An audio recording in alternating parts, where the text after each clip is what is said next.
দীপিকাকে বিয়ে করতে চেয়েছিলেন সঞ্জয়?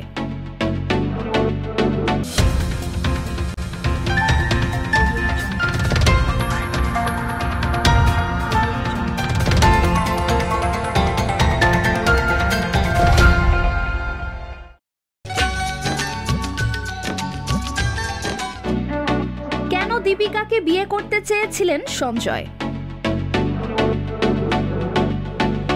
বলিউড অভিনেতা সঞ্জয় দত্তের ব্যক্তিগত জীবন বারবার চর্চায় উঠে এসেছে। তার জীবন নিয়ে তৈরি হয়েছে জীবনী চিত্র সঞ্জু। অসংখ্য মহিলার আনাগোনা লেগে থেকেছে সঞ্জয়ের জীবনে। নারী সঙ্গ, জঙ্গি যোগ, আবার কখনো মাদক দ্রব্যের জন্য বিতর্কে থেকেছেন এই অভিনেতা।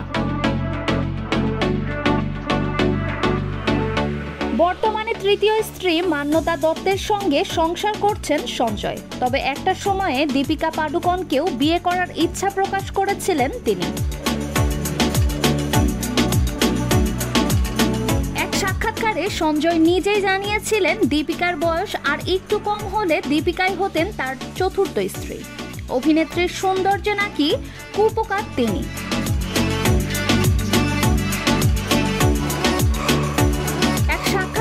সঞ্জয়কে প্রশ্ন করা হয়েছিল খলনায়ক সিনেমার চলিকে পিছে গানে মাধুরীর জায়গায় তিনি কাকে দেখতে চান। সঙ্গে সঙ্গে দীপিকার নাম নিয়েছিলেন অভিনেতা। এখানেই থামেননি তিনি। দীপিকার ভূষয়ী প্রশংসা করতে শুরু করেন সঞ্জয়। তারপরই জানান তার বয়স সামান্য কম হলে দীপিকাকেই তিনি বিয়ে করতেন।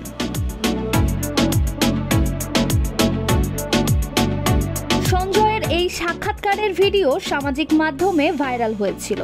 অভিনেতার এই মন্তব্য খুব একটা ভালোভাবে গ্রহণ করেননি তার অনুরাগীরা।